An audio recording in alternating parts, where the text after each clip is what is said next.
በጣም አሳዛኝ የሆነ ዜና ከወደ አርባ ምንጭ ተሰምቷል። እህታችን ስሟ ባንቻየሁ በቀለ ትባላለች። አርባ ምንጭ ከተማ በተለምዶ ልማት ተብሎ በሚጠራው አካባቢ ወዜ በሚባል ቀበሌ ተወልዳ ያደገች ስትሆን የአንድ ልጅም እናት ነች። ከ6 ዓመት በፊት ከባለቤቷ ጋር አንድ ላይ የኖሩ ብዙም ሳይቆዩ ይለያያሉ። እንዲሁም እሷ በእናቷ ቤት ሆነው አንዳንዴ በውጭ ይገናኛሉ። እሱ ብዙ ጊዜ ወደ ቤትሽ ተመለሽ ይላት ነበር። ነገር ግን ትናንት ማለትም በ14/8/2017 ዓ.ም ጠዋት ከረፋዱ 4 ሰዓት አካባቢ ከመኖሪያ ቤቷ ጠርቶ ወደ ውጭ በማውጣት ትንሽ ከተነጋገሩ በኋላ የልጁን እናት በሽጉጥ ጉሮሯን በማለት በጭካኔ ገሏታል። ወዲያው በመጣበት በጃጅ ወደ ፖሊስ ጣቢያ በመሄድ ለፖሊስ እጁን ሰጥቷል። እናትም ብቸኛ ልጃቸው ነበረች። ነፍስ ይማር። በኢስታንቡል በሪክተር ስኬል 6.2 የተለካ የመሬት መንቀጥቀጥ መድረሱ ተሰምቷል። በዛሬው ዕለት በቱርክ 6.2 በሪክተር ስኬል የተመዘገበ የመሬት መንቀጥቀጥ መከሰቱን የሀገሪቱ የአደጋና የድንገተኛ አደጋ አስተዳደር ባለስልጣን አስታውቋል። የመሬት መንቀጥቀጡ በኢስታንቡልና በአጎራባች አካባቢዎች በጠንካራ ሁኔታ የተሰማ ሲሆን ይህም ነዋሪዎች በፍርሃት ህንፃዎችን ለቀው እንዲወጡ አድርጓል ሲል አናዶሉ ዘግቧል። የኢስታንቡል ገዢ ጽሕፈት ቤት እስካሁን ምንም አይነት የጉዳት ሪፖርት አልደረሰንም፣ የሚመለከታቸው ክፍሎች የመስክ ቅኝት ጥረታቸውንም ቀጥለዋል ብሏል። የቱርክ ፕሬዝዳንት ሬሲፕ ጣይብ ኤርዶሃን መልካም ምኞቴን ለዜጎቻችን ያቀርባል፣ ጉዳዩን በቅርበት እየተከታተልን ነውም ብለዋል። ብርቱካን ተመስገንን ጨምሮ በሽብር ወንጀል ተጠርጣሪዎች ላይ የ14 ቀን የክስ መመስረቻ ጊዜ ተፈቅዷል። ፍርድ ቤቱ ብርቱካን ተመስገንን ጨምሮ በሽብር ወንጀል በተጠረጠሩ ግለሰቦች ላይ የ14 ቀን የክስ መመስረቻ ጊዜም ፈቅዷል። ፖሊስ ለፌዴራሉ ከፍተኛ ፍርድ ቤት ልደታ ምድብ አንደኛ የጊዜ ቀጠሮ ችሎት እስካሁን በተጠርጣሪዎች ላይ ያሰባሰባቸው መረጃዎችና ቀሪ የምርመራ ስራዎችን አጠናቆ አቅርቧል።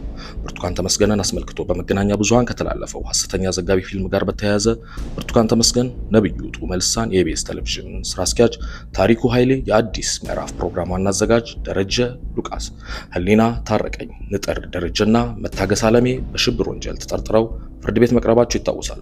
በተጠርጣሪዎቹም ላይ ስልጣንን በኃይል ለመያዝ የጦር መሳሪያ በመታጠቅ በህገ ወጥ መንገድ በመደራጀት በአማራ ክልል አንዳንድ አካባቢዎች የተንቀሳቀሰ ከሚገኘው ጽንፈኛና ጸረ ሰላም ቡድን አመራሮች ጋር በጥቅም በመመሳጠር መንግስት የህዝብ ተቀባይነትን እንዲያጣና ዓለም አቀፍ ተጽዕኖ እንዲደረግበት በማሰብ ተዋደውና ተከባብረው በሚኖሩ ብሔሮች፣ ብሔር ብሔረሰቦችና ህዝቦች መካከል ቅራኔ በመፍጠርና ወደ ግጭት እንዲገቡ ለማድረግ በውጭ ሀገር ከሚገኝ የጸረ ሰላም የቡድን አመራሮች ጋር በተለያየ መገናኛ ዘዴዎች በመገናኘትና ተልዕኮ በመቀበል የስራ ባህሪያቸውን እንደ መልካም አጋጣሚ መጠቀም የሚሉ የምርመራ የጥርጣሬ መነሻዎች ለችሎቱ ቀርበዋል።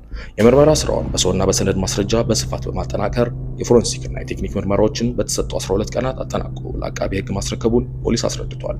የተከሳሽ ጠበቃዎች በበኩላቸው ተጠርጣሪዎቹ ቋሚ አድራሻ ያላቸውና መረጃም የማያጠፉ መሆናቸውን ጠቅሰው የዋስትና መብታቸው ሊከበር ይገባል ሲሉ ተከራክረዋል። አቃቤ ህግ ተጠርጣሪዎቹ የዋስትና መብት ቢፈቀድላቸው መረጃ ሊሰውሩ እንደሚችሉና ምስክሮችንም በጥቅም ሊደልሉብኝ ስለሚችሉ ሲል ተቃውሟል። የግራ ቀኙን ክርክር ያዳመጠው ፍርድ ቤቱም ጠበቆች ያቀረቡትን የዋስትና ጥያቄ ውድቅ በማድረግ ለአቃቤ ህግ የ14 ቀናት የክስ መመስረቻ ጊዜ ፈቅዷል። ሩሲያ የጦር መሳሪያና ትሮፓን ወደ ቡርኪና ፋሶ ልትልክ መሆኑ ተሰምቷል።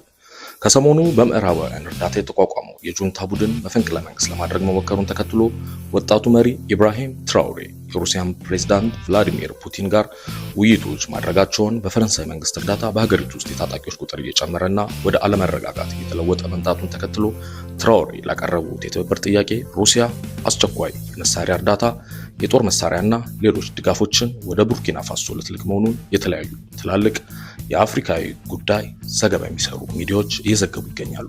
የሩሲያው መሪ ፑቲን ከቡርኪና ፋሶ ጊዜያዊ ፕሬዝዳንት ኢብራሂም ትራውሬ ጋር እንደ አውሮፓውያን አቆጣጠር ኦገስት 31 2023 ጋር ለመጀመሪያ ጊዜ ተገናኝተው ስለ ጠንካራ ትብብር ውይይት አድርገውና ለመደጋገፍ መወሰናቸው የሚታወቅ ነው። በዚህ መሰረት በአሁኑ ጊዜ ምዕራባውያን ጠንሳሽነት አጎራባች ሀገሮች እንደፈጸሙት ለጁንታ ቡድን በማስታጠቅ የጀመሩትን የመፈንቅለ መንግስት ግልበጣ ለማስቆም የተለያዩ መሳሪያዎችን የሩሲያ የግል ወታደራዊ ኩባንያዎች ማለትም ፒኤምኤስኤስ፣ የአፍሪካ ኮርፕስ ማለትም የዋግነር ተተኪ ወታደራዊ ድጋፍን ለቡርኪና ፋሶ ለማድረግ ማሰቧን የሀገሪቱ ሚዲያዎች ዘግበዋል። ጉዳዩን አስመልክቶ መረጃ የሰጠው የቡርኪና ፋሶ መንግስት ተወካይ መንግስታቸው የውጭ ጣልቃ ገብነትንና በሳህል ሀገራት ላይ የበላይነታቸውን መቼም እንደማይቀበልና ኢኮኖሚያዊ በምዕራብ ይሁንታ እንዲሾር መቼም እንደማይፈቅድና ለሀገሪቱ ሉዓላዊነት በኢኮኖሚያዊ ነጻነትና በማህበራዊ ፍትህ እንደማይደራደር ገልጿል። ትራኦሬም በበኩሉ ህዝቤ በእውነት ነጻ እስኪወጣ ድረስ ታገላለሁ